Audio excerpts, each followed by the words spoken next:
Good morning, everybody. Welcome to Infocom 2017. We're here on the NEC Display Solutions stand. That's stand 1600. It's day 3. It's the final day of the show. I'm pleased to have with me Keith Yanke from NEC. Thank you, Adrian. Glad to be here. Okay. Excited to chat with you about what's going on with the show and specifically the NEC booth. Right. Now, we've managed to drag Keith away from a very busy booth, even on the last day. You're Senior Director of Product Marketing. Correct. You've been, I've seen you, you've not sat down for 2.5 days.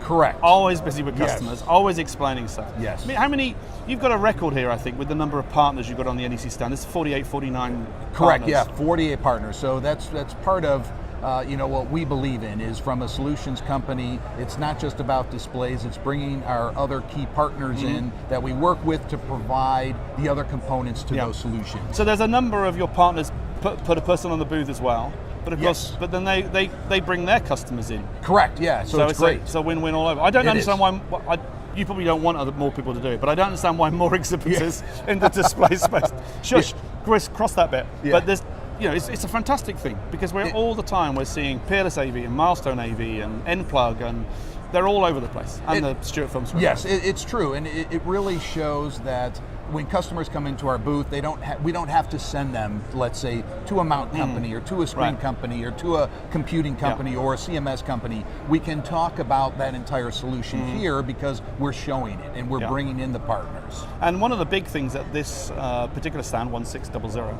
is your collaboration solutions. They're unbelievable. They seem to have just moved on leaps and bounds in the last year. They have, and we're showing here a number of different solutions. So whether it be for education, from a simple like BYOD, bring your own device, and have many people sharing content on a projector or a large format display, to bringing in a little bit more robust solution, connecting two sites with what we're showing with our display note Mosaic Hub, and then going all the way up to the high end, those that want all the bells and whistles, full functionality, multi-user site capability with the ThinkHub solution from T1V. Right. Yeah, we had T1V on the program earlier on, which is great, amazing product. Really nice product. So. Very good product. And they've come from a great background. I think they sold a business to AMX, but it's the whole IPTV background. Yes. The NEC Cave, or the Cave, which is the Virtualarium, is pretty cool. Have you had a chance to play that? I have, and that is, I think, really the showstopper for us, definitely. I mean, everyone comes in here, wants to experience that Virtualarium. So that's what we anticipated. We wanted to bring a wow factor into the booth, because at the end of the day, a lot of people already know our displays, they're familiar with what we do as a company, so we wanted to bring a different sort of experience and make it immersive. And well, there's been cues for the Virtualarium and the Cave is the John 9 Hollow 9 thing that was we talked about earlier on. It's all right. There's been cues for it for the whole week. So now on the last day, it's a good chance for people to come along and have a play with the whole system. It is. It really is a good chance for them to come in and see it. And anybody who's experienced an NEC stand before, it might be at ISE or previous Infocoms, knows that you're big on the solutions, big on your partners. But you've broken everything up around the stand. I can see in front of me transportation solutions, restaurant solutions, retail solutions. Here on a broadcast set with a 2.5mm LED. Tell us a little bit about the Stuart Film Screen that's behind you. Yeah, so what we're showing here is a 2.5mm large LED wall that would be typically part of a broadcast, live camera, or video type of application. But one of the challenges with direct view LED, especially on camera, is some side effects or moire look to the LED. So what the Stuart Film Screen is providing is a way to eliminate that. And so what it's doing is it's eliminating that moire and softening up the image, so when on camera, it looks more of like a cinematic experience. So it's giving you a much better experience from that on-camera set. Well, we've had people coming up to wanting to touch it and see it and ask questions about it continuously for 2 or 3 days. I'm not exaggerating. Yes. There's been a lot of competitive LED product people coming to have a look at it as well. Yes, there have. But Stuart Film Screen should be really pleased because it looks amazing. But when you look at it, the video, you see the real effects. It really is. So for the viewers now, the moire effect or the Stuart Film Screen is behind Keith. Yes. And it's not behind me. And you can really see the difference. You can, and again, one of the things we want to show is, of course, yes, we have the direct view LED product, but it's all about the solution, right? And we know that there's more than just the display part of it. So we want to make sure that when a customer comes into our booth, is interested in fulfilling display type solution with LED Yeah. on a broadcast set that we can make sure we're talking to them Yeah. about that complete solution. It's fantastic. It makes, I mean, even the 2.5 mil LED behind us looks pretty good, and we didn't believe it was 2.5. We believed it was much sharper than that when we first Yes. turned up on the Tuesday when we set up, but it looks good. The other thing, I love this because, you know, as a journalist, when we go around the stands, people try to show off their embedded solutions, and it's like, well, it's a box.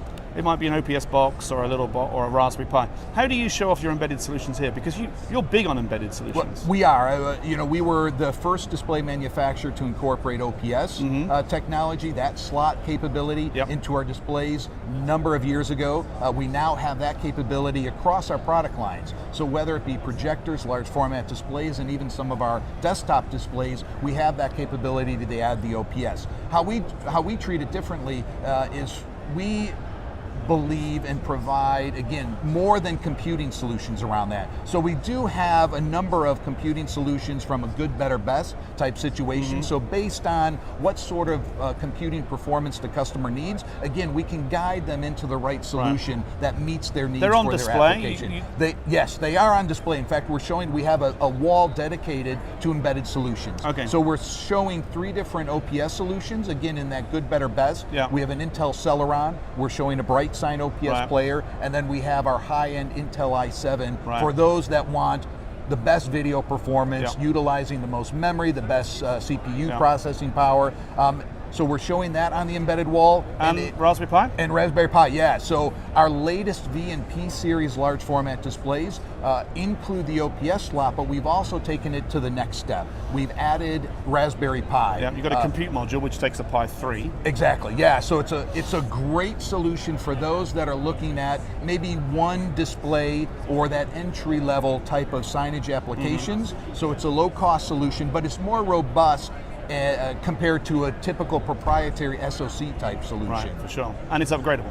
It's upgradable, exactly. Yeah, And so that's if why they bring out anything bigger than a Pi 3, you yes, plug it straight into the yes, compute and we module, love which is that great. modular aspect of the Pi. Well, you have, as you say, with OPS, I don't know if it's 4 or 5 years ago, but you have the heritage of that. Now, my last question to you, we're trying to work out how many people on the show floor have been to Infocom more than you.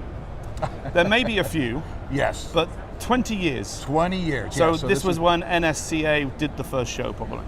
Yeah, it's been. You must have seen some changes.